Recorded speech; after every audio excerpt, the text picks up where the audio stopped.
أعوذ بالله من الشيطان الرجيم بسم الله الرحمن الرحيم سبحان الذي أسرى بعبده ليلا من المسجد الحرام إلى المسجد الأقصى الذي باركنا حوله لنريه من آياتنا إنه هو السميع البصير الحمد لله والصلاة والسلام على رسول الله ما بعد আমরা ইনশাআল্লাহ সূরা ইসরা থেকে এখন শুরু করব। গত 2 বছরে আমরা মনে হয় 15 পারা মানে 14 পারা শেষ করছি। এখন আজকে 15 পারা থেকে শুরু করব।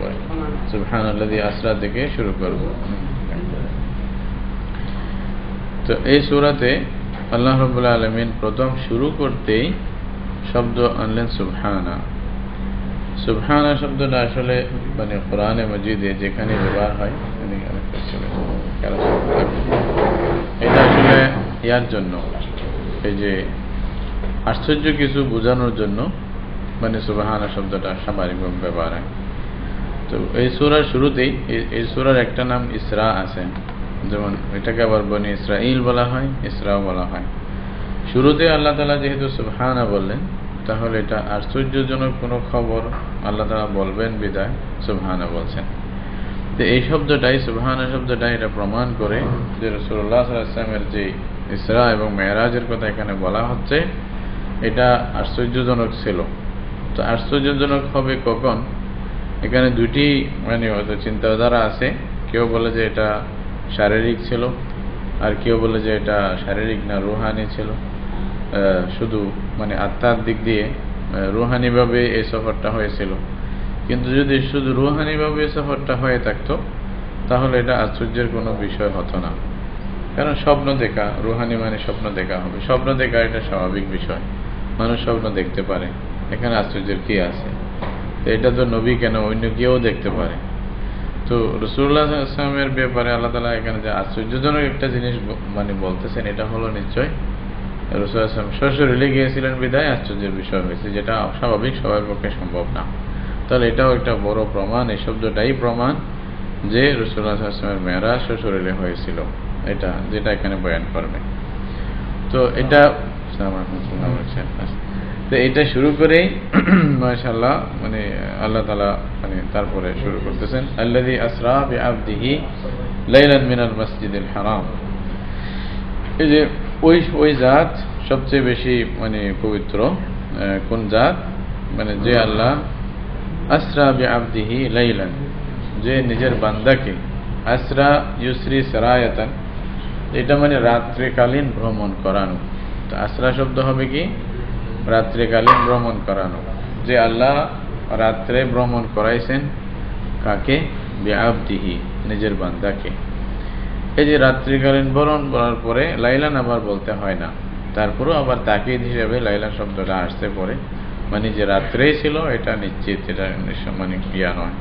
তাহলে রাত্রেই ছিল, এটা আবার তাকিদ করা, এটাও প্রমাণ করে যে মানে এটা সশরীরে ছিল, না হয়তো স্বপ্ন দিনে রাতে যখন ইচ্ছা হতে পারে, তাই না? স্বপ্নের জন্য এটা রাত জরুরি না, রাতে রাতে আল্লাহ তাআলা সফর করছেন, এটা তাকিদটা এটাই বোঝায়। আবার আরেকটা শব্দ বিআবদিহি যে বলছেন, আবদুন শব্দটাও এটাই বোঝায়। আবদুন আসলে মুকাল্লাফকে বলে, মুকাল্লাফ মানে যাকে দায়িত্ব দেওয়া হয় দ্বীনের।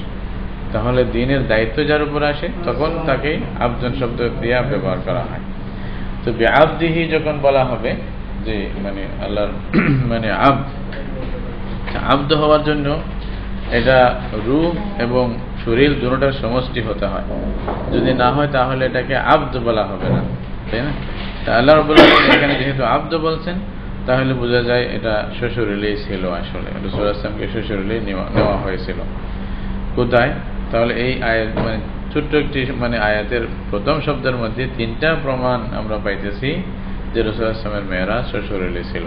সুবহানা শব্দটাও একটা প্রমাণ, আব্দুন শব্দটাও একটা প্রমাণ, আবার লাইলান তাকিদ এটাও আরেকটা প্রমাণ যে এটা শ্বশুরেলে ছিল। এরকম আরো অনেক প্রমাণ আছে যেগুলো আপনারা হয়তো একবার বলেছিলাম, 4-5টা নাকি একটা মানে হিসাব করে, কোন সময় মনে নাই, একবার বলেছিলাম হয়তো।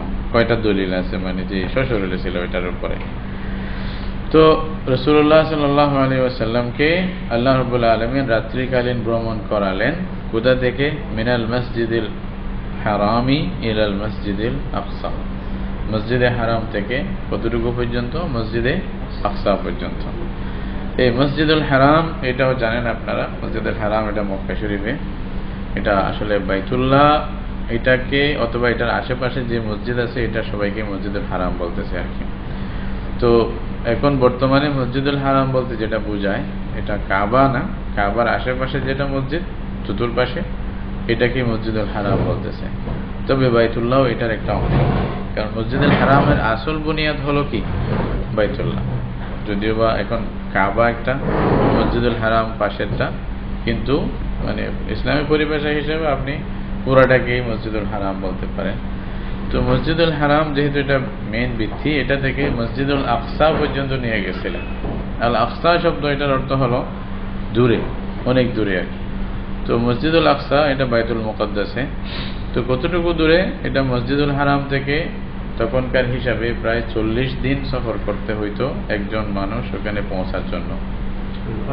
হ্যাঁ, পায়ে হেঁটে বা সওয়ার হয়ে, সওয়ার মানে এই যে ঘোড়া উট দূরে পরে সওয়ার হয়ে 40 দিনের মানে পথ অতিক্রম করতে হইতো, তারপরে গিয়া মসজিদুল হারাম থেকে মসজিদুল আকসায় পৌঁছা যাইত। তাহলে বা 1 মাসের বেশি, শুধু যাইতে 1 মাসের বেশি লাগে। তো ওই অতটুকু পথ 1 মাসের বেশি যেখানে যাইতে লাগে, 1 রাতে চলে গেছে, আবার ওয়াপস চলে আসছে। এটা আশ্চর্যের বিষয় অবশ্যই, এটা মানুষ বলবে। আর এই জন্যই মানে কাফেররা যে অভিযোগ করলেন যে এটা কি সম্ভব, তো এটাও একটা প্রমাণ যে ওরাও জানতো যে রাসূল সাল্লাল্লাহু আলাইহি ওয়াসাল্লাম এটাই দাবি করছে, যে শ্বশুরিলে যাওয়ার দাবি করছে। না হয়তো রুহানি ভাবে হইলে মানে এটা আশ্চর্যের কোনো বিষয় ছিল না, তাদের জন্য মানে চিন্তার কোনো কারণও হতো না। সবগুলি প্রমাণ বহন করে। তো আল্লাহ রাব্বুল আলামিন রাসূলুল্লাহ সাল্লাল্লাহু আলাইহি ওয়াসাল্লামকে মানে রাতারাতি নিয়ে গেলেন মসজিদুল হারাম থেকে কতটুকু? মসজিদুল আকসা পর্যন্ত। কোন মসজিদে আকসা? আল্লাযী বারাকনা হাওলাহু। আল্লাহ বলতেছেন যে যার আশেপাশে আমি বরকত দিয়েছি। এই বরকতটা কেমনে হয়েছে? বরকতটা অনেক কারণে হতে পারে। এখানে আল্লাহ রাব্বুল আলামিন নদী, ফল, মূল ইত্যাদি সব বেশি করে দিয়েছেন। এছাড়াও এইখানে আল্লাহ তাআলা এই যে নবীদের মাদফান, নবীদের মানে প্রেরণের স্থান, অনেকগুলো নবী এই বাইতুল মুকদ্দাসের আশেপাশে দফনও হয়েছে, এদেরকে দেওয়াও হয়েছে, দায়িত্ব দেওয়া হয়েছে বাইতুল মুকদ্দাসে। তো এই হিসাবেও মানে এটা বরকতপূর্ণ একটি স্থান। এরকম বলছে আল্লাযী বারাকনা হাওলাহু। এমনকি পরবর্তী কিয়ামতের আগ পর্যন্ত এটার সাথে ইসলামের বিরাট